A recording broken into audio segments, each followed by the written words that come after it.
we discussed one important topic, that is force. Now it is time for the second important topic, that is energy. So force and energy, these are the two main pillars of the mechanics. You can solve the questions or the problems of mechanics using the force method or the energy method. So we will discuss about the energy in this particular chapter. So the chapter is the work, energy, and we will also discuss a few things about power as well. So work and energy is the chapter which will give you second method of solving the problems of mechanics. So we will discuss work first, and then we'll go to the concept of energy. So let's start with the concept of work. So what is work? So in the terms of physics, the work has a bit different meaning than the usual thing that you understand as work. In day to day life, the meaning of work may be a bit different than the physical meaning of work. The definition of work in physics is work done is equal to Fs cos theta. So what is all this? So this is the force, this is the displacement, and this is the cos theta. Theta is the angle between application of force and displacement. So this is the working formula for the work done. So work done is Fs cos theta. So what is Fs cos theta? Force into displacement into the cos of the angle between force and displacement. So work done, this term can be written like this, F dot S. If you remember, the dot product is, let's say if A and B are the vectors, so the dot product is AB cos theta, if you remember, and it is a scalar quantity.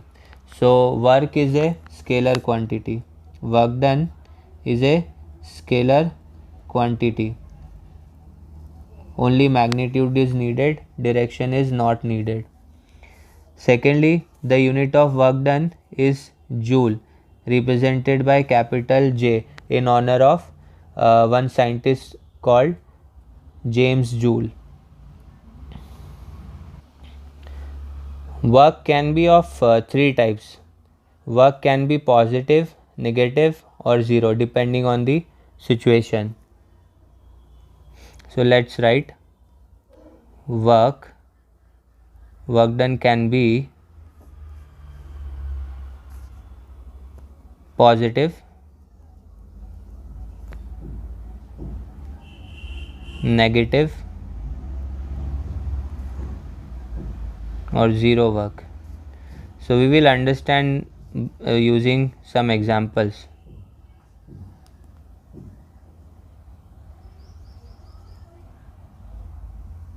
So let's say the object is here and the force is acting in this direction and the displacement is also in this direction. So what is the angle between force and displacement? 0 degree, because force is also in this direction, displacement is also in this direction. So what we will get here is positive work, because Fs cos 0 degree and the value of cos 0 degree is 1. So you will get work done is equal to force into displacement, which is a positive quantity. Now what happens if we apply force in this direction and the displacement is in this direction? This can happen, okay? There can be multiple forces acting on the object. So if you are applying for you, if you are applying force towards right and the object is moving towards left, then for you the force, the work done will be negative, okay? For example, there is a copy, one friend of you is trying to push the copy, pull the copy towards his side, and you are also trying to pull the copy towards your side. So if the displacement is here, so for you the work done is negative, because you are applying force here and the displacement is happening in the opposite direction. So here the theta is 180 degree. Why? Because displacement is there and force is here, so 180 degree. So work done will be Fs cos 180 degree, and the value of cos 180 degree is -1. So you will get minus Fs.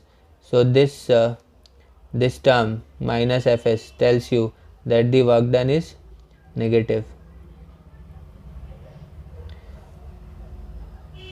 Now let's say if you are applying some force and the displacement is 0, the object is not moving, so obviously work done will be 0 because displacement is 0. So this is one example of the 0 work done. Second is you are not applying any force again, then in that case the work done will be 0. Another important example is, let's say you are a coolie and you have a suitcase on your head. So the suit and you are moving this side.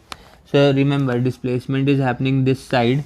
The weight of the suitcase will be downward, which will be due to the gravitational force. So the gravitational force and displacement vector, they are having theta equal to 90 degree, because gravity is like this and displacement is like this, so the angle is 90 degree. So we know that cos 90 degree is 0, so we will get work done will be Fs cos 90 degree, that is equal to 0. So this is the second situation when the the work done can be equal to 0.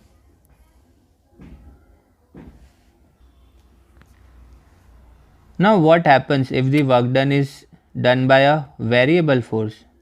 Okay, what I mean is that during the motion the force is changing. Sometimes the force is more, sometimes the force is less.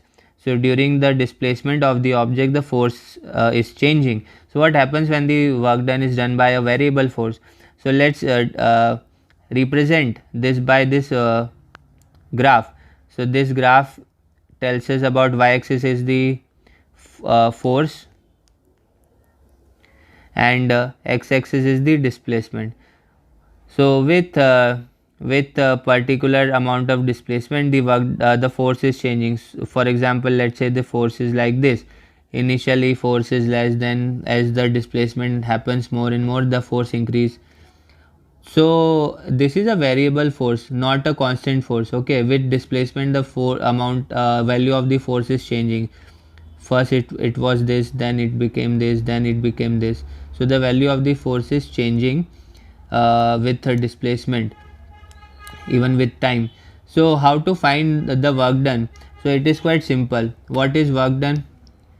And let's just ignore cos theta for a moment. Let's consider that cos theta is 1, that is theta is 0 degree, that is the work done and force are in the same direction. Let's consider this for simplicity.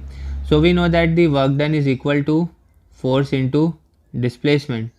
Okay, so let's represent displacement with s only. So let me write s here.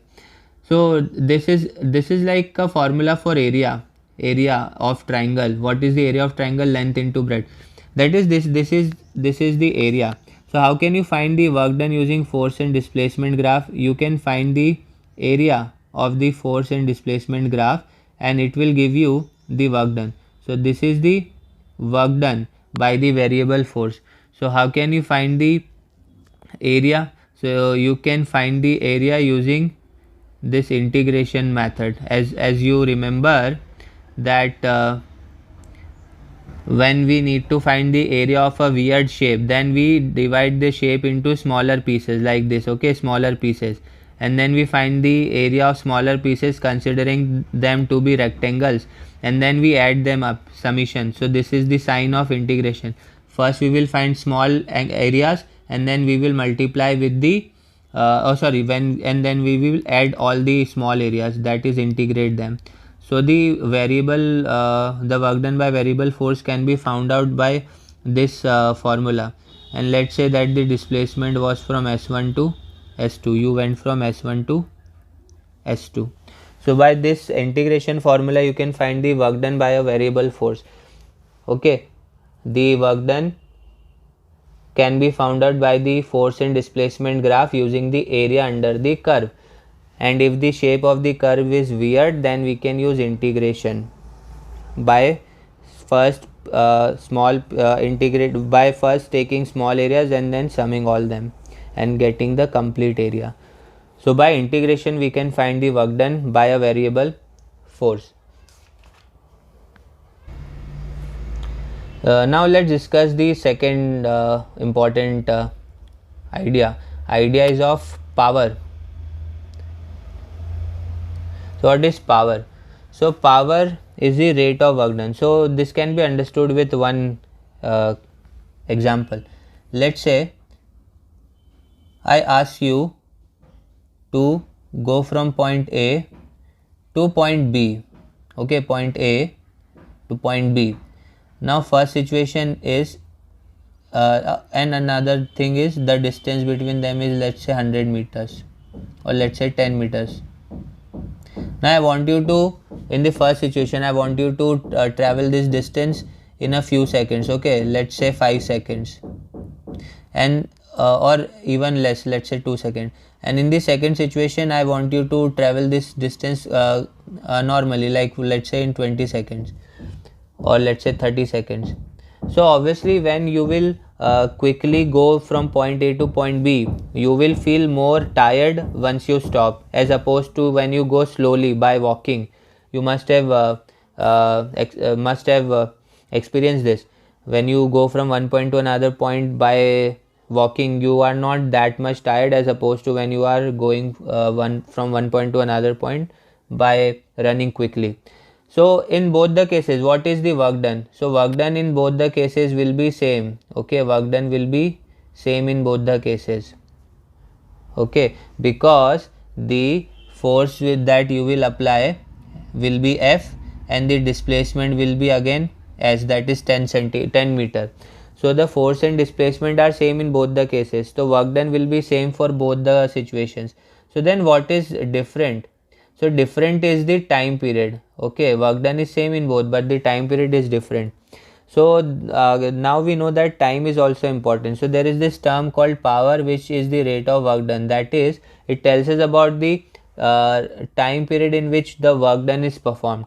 If the work done is performed in the in more time, then power will be less, and if the work done is performed in less time, then we require more power. Simple thing is there. Power is inversely proportional to time. If you take more time, then you will require less power. If you do the work in less time, then you will require more power. So the value of power is work done upon time period.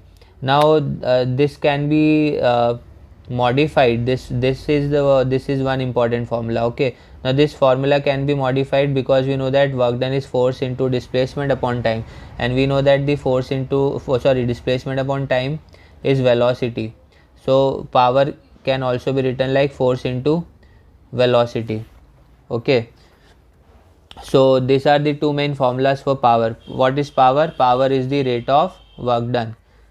Rate of doing work is called power. Rate of doing work is called power. If you do the work in less time, then power is more. If you do the work in more time, then the power is less. Now the last term or the topic of this chapter, which is quite important, most important, is energy. So what is energy? So energy is generally in usual term defined as the ability to do work. Energy is the ability to do work. If you have more energy, you will be able to do more work. If you have less energy, you will be able to do less work. So ability or capacity to do work is called energy. Now energy is again a scalar quantity, and the unit of energy is again joule. So what is the unit of power? The unit of power can be found out by joule per second. Okay, joule per second, and joule per second is also called watt. Okay, joule per second is also called watt. So the unit of power is watt or joule per second. The unit of energy is joule. Same as work done. You will understand why, because work done and energy are similar things, so therefore the units are same. So we will understand this thing in a moment. So now we can describe energy via various types. We can classify it in various ways, but the main types of energy in mechanics that we need are the kinetic energy and the potential energy. So energy is of two main types.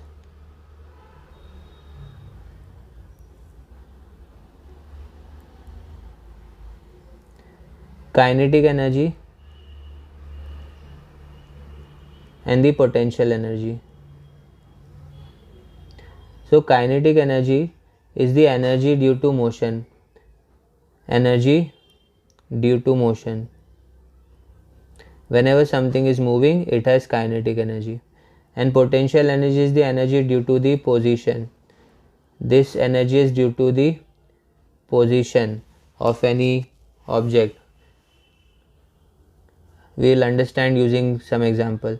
So let's say there is one object which is moving with velocity v, so then it has some kinetic energy. Let's say we have this bow and arrow, or let's say there is this spring. Okay, this is the usual position of the spring. Now let's say we compress this spring. Let's say we have compressed this spring. So now what will happen once I remove the force? This spring will again go back to its original position. It will oscillate a bit and then it will stop at its original position. So what happens, that when I compress this spring, it has some potential energy stored. The work done by me to compress this spring is stored in the form of potential energy. What is potential energy? The energy due to the position. Okay, and what it tells is that when you remove the external force, then the object will be able to move. That is, the object has the potential to move, and that is the potential energy. For example, when you have a bow and arrow, so if you expand the bow, then the bow has some potential energy, and it when you just release the bow, then the energy is transferred to the arrow in the form of kinetic energy. So potential energy is the energy due to the position, due to the location. The usual formula of kinetic energy is half mv square, the common formula. And there are a lot of formulas for potential energy. For gravitational potential energy, it is mgh. For spring potential energy, it is half kx square. So there are different formulas for different types of potential energies in different situations. So kinetic energy is the energy due to motion, potential energy is the energy due to the position. Now let's derive the formula for kinetic energy.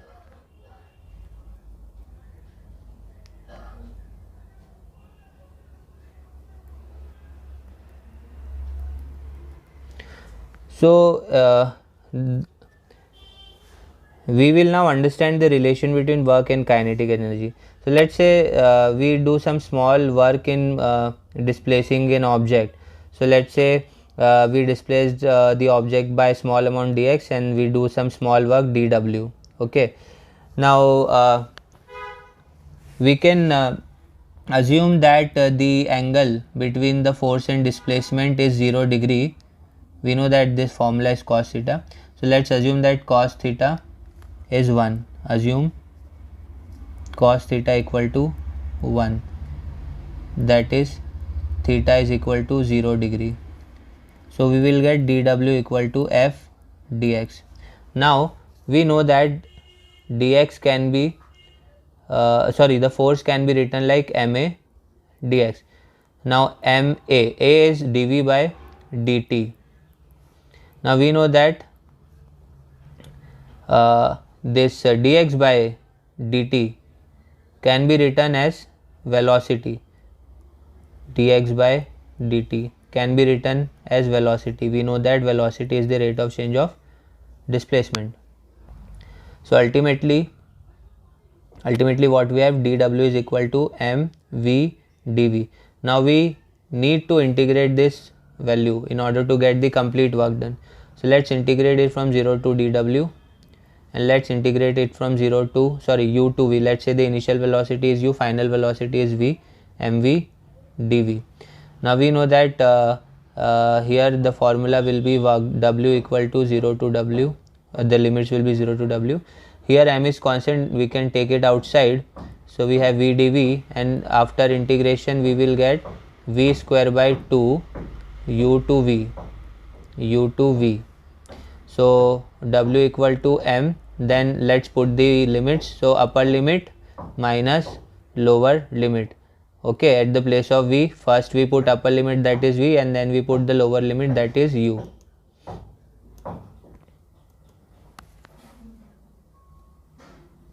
So ultimately what I get is w equal to half mv square minus half mu square, where half mv square is the final kinetic energy and half mu square is the initial kinetic energy, because u is the initial velocity.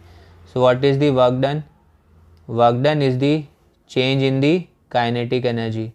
Work done is equal to change in kinetic energy. This is also called as the work energy theorem. So what is work done? Work done is the change in energy.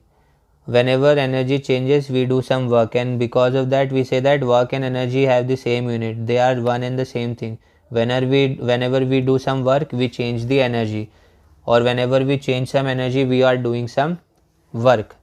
Okay, so work and energy are one and the same thing, and this is how the value of kinetic energy can be find out.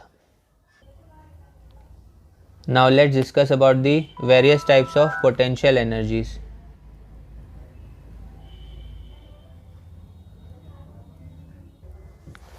First we will discuss about the gravitational potential energy. Okay, yeah, but remember that what is potential energy? Energy due to the position. It is the energy stored due to its position. Okay, so the first we'll discuss about the gravitational potential energy. So let's say that we have this is the surface. We have one object which we are initially it was at point A, and then we move it up to a certain height h. So this is the initial position, this is the final position.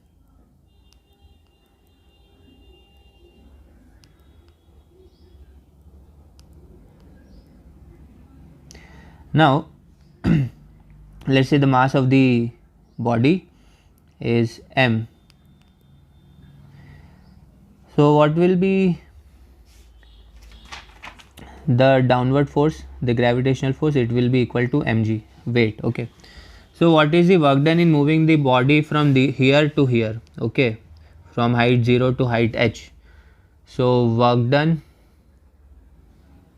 is equal to force into displacement, and force is mg, weight mg, and then what is the displacement? We are going from h, we are going from 0 to h, that is initial position was 0, final position is h. So the work done is equal to mg h. So this work done mg h is the potential energy. This work done is stored in the form of potential energy. What work done we have done is stored in the form of potential energy. So what is the potential energy, gravitational potential energy? It is equal to mgh. Whatever we have done the work is stored in the form of potential energy. So once we release the ball, it will fall down because it has some energy which is stored in the form of potential energy. So what we have done some work, and then that work is stored in the form of gravitational potential energy, and the formula is mgh. Now let's say again spring potential energy. Spring potential energy. So if so let's say that we had this spring, and then let's say we compressed this spring. What was the displacement? Let's say the displacement is x. So we know that again work done is equal to force into displacement, and we know that here the force is minus kx. If you remember, for spring the force is minus kx. If you do not know, then this is the force of restoring force of this spring. So minus kx, and what is the displacement? The displacement is obviously x, or let's say the displacement is, we must first use the small displacement. So let's say the displacement is ds and the work done is small d. So we displaced it a small amount dx. So displacement is dx and the work done is dw, small work done. So now we integrated 0 to w, and again let's say we integrate this from 0 to x. So here we will get work done w, and here k is constant, let me put it outside. So x dx will give you x square by 2. So when we put the limits, we will get work done is equal to half kx square.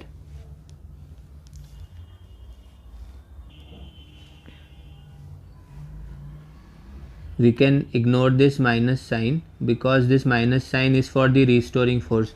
So we are discussing about the restoring force only. So let's say the force is kx only, so we can remove the minus sign, no problem with that. So the work done is half kx square, and this work done will be stored in this spring in the form of potential energy.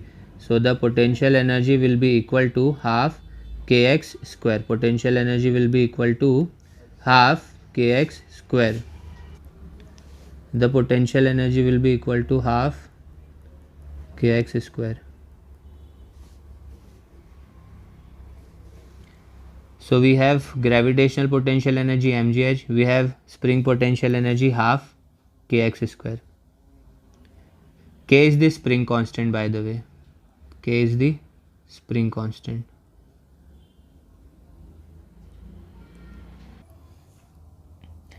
So these are some of examples of the kinetic and the potential energies. Now let's end this chapter by the concept of conservation of energy and different forms of energy.